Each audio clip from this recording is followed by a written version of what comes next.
La députée de Fredericton. Merci Madame la Présidente. Reprise du débat. Je suis heureuse de parler du projet de loi apportant des modifications au projet de loi C3.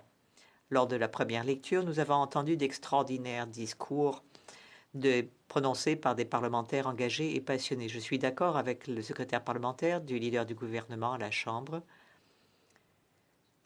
Les débats montrent un niveau de coopération rarement vu à la Chambre. Comment utiliser mon temps aujourd'hui? En parlant de la chance que j'ai eue de participer au comité de la justice et des droits de l'homme et de déposer mes premiers amendements en tant que député. En tant que membre d'un parti non officiel, j'ai peu l'occasion de me manifester. Dans un caucus, un groupe parlementaire de 3 personnes, je surveille 10 dossiers. Ouh, j'ai perdu ma place.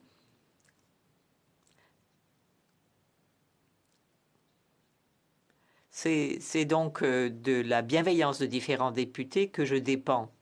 Mais au comité de la justice et des droits de l'homme, j'ai été accueilli et traité avec respect, ce dont je remercie mes collègues. Et son engagement en faveur du droit. I will also take this moment to celebrate that.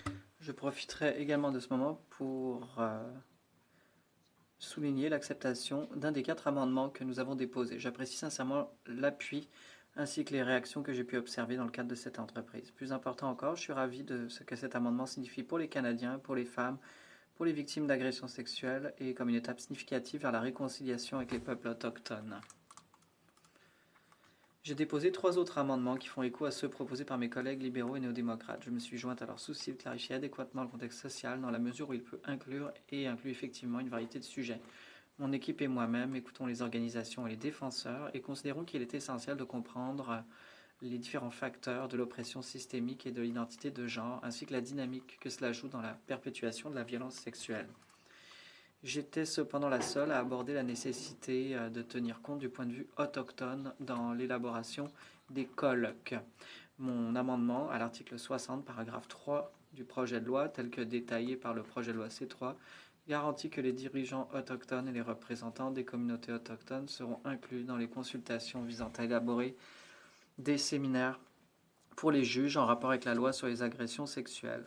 Ainsi, les séminaires sur les questions liées à la loi sur les agressions sexuelles seront élaborés après consultation des chefs autochtones et des représentants des communautés, ce qui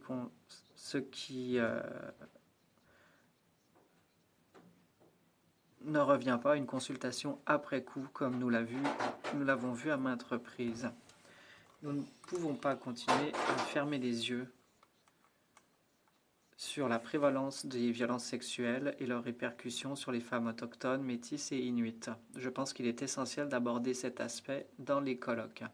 Cet amendement est conforme à l'esprit des appels à l'action émanant de la Commission de vérité et de réconciliation et représente une action significative pour ce qui est de la commission d'enquête sur les femmes et jeunes filles autochtones portées disparues et assassinées.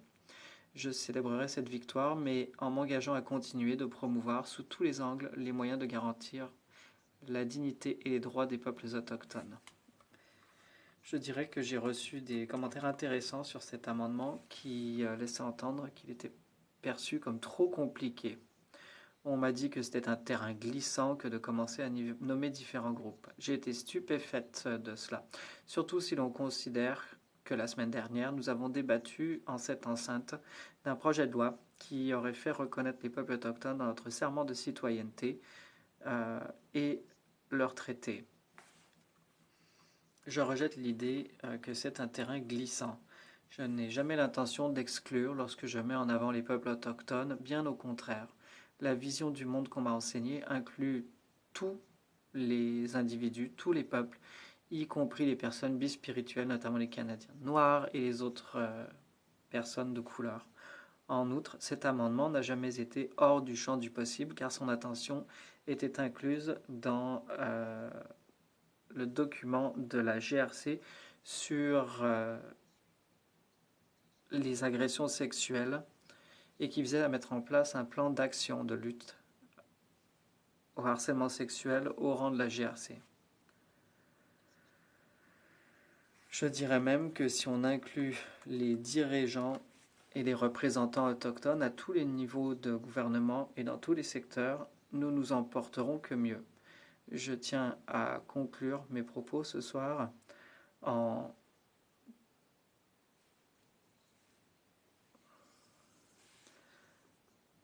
exprimant des pensées pour la famille de Chantel Moore, qui doit faire face à une nouvelle perte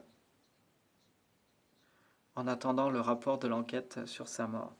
Nous ne pouvons pas prendre ces questions à la légère. Nous ne pouvons pas ignorer le racisme systémique et les différents facteurs qui entrent en jeu. En adoptant le projet de loi C3, nous disons aux femmes canadiennes, y compris les femmes autochtones, qu'elles comptent, que nous les croyons et que nous ferons tout ce qui est en notre pouvoir pour que justice soit faite pour les crimes commis contre elles et qu'un jugement partial d'un juge sans éducation n'empêchera plus que cela se produise. Jean-Pierre. J'ai écouté attentivement ma collègue et je pense qu'on est tous... on est tous prêts à s'entendre dans cette chambre entre les partis pour dire que ce projet de loi doit aller de l'avant. Donc, question peut-être de poursuivre le débat. Je sais qu'au Québec, il y a eu des discussions transpartisanes sur un tribunal spécial pour les crimes sexuels.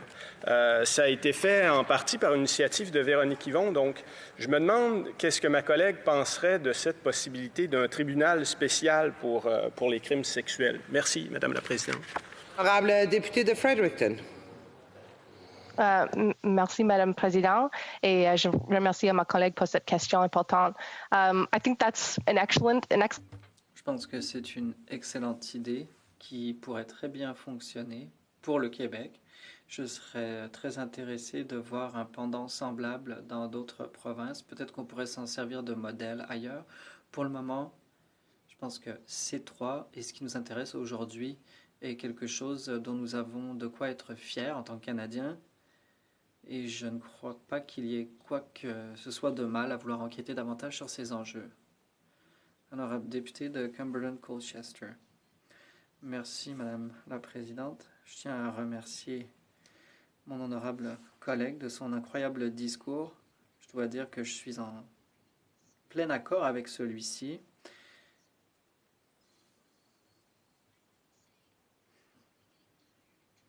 Je dirais que je commence à être fatigué d'avoir à expliquer aux gens ce qu'est le racisme systémique.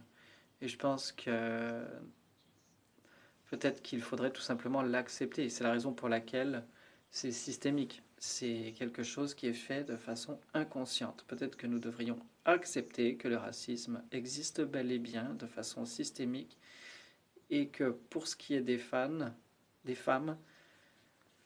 cela vient s'ajouter aux nombreux obstacles qui s'opposent à leur capacité de se faire entendre et d'être traitées avec dignité. Que ma collègue aurait-elle à répondre à cela? Honorable député de Fredericton, je remercie la députée de sa question et de ses bons mots. Nous savons que ce sont des enjeux qui nous intéressent énormément toutes les deux.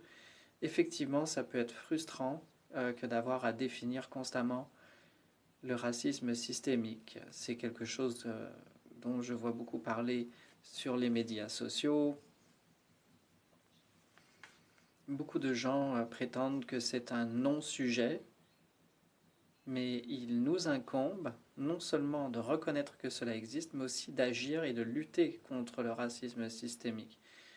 Je ne crois pas qu'il convienne de débattre de l'existence du racisme systémique.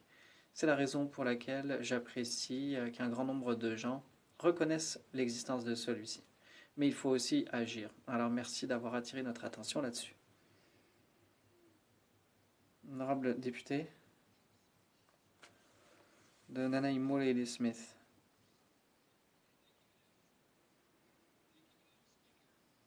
Merci Madame la Présidente. Je tiens à féliciter la députée de Fredericton pour son discours et la remercier pour ses efforts de lutte contre la discrimination systémique. Elle nous explique les choses telles qu'elles sont. Les questions de compétences culturelles s'appliquent à toutes les professions. Je suis ravi de constater que le comité a appuyé son amendement. Je n'ai pas de questions en particulier, je tenais simplement à remercier la députée de son bon travail. Et si elle souhaite nous faire part d'autres observations et d'autres idées qui nous permettraient de mieux former d'autres professionnels au pays, eh bien, j'y serais ouvert. La députée de Fredericton. Je remercie mon collègue, merci Madame la Présidente. Avant d'être élu député, je travaillais en éducation et je faisais de la sensibilisation contre le racisme dans nos espaces publics, dans nos écoles, etc. C'est un honneur pour moi que de pouvoir le faire depuis cette tribune, mais c'est pour moi un engagement de longue date. Je crois qu'il faut éradiquer le racisme systémique dans nos collectivités, il faut dénoncer le racisme éhonté que nous pouvons observer. Je remercie le député de son observation.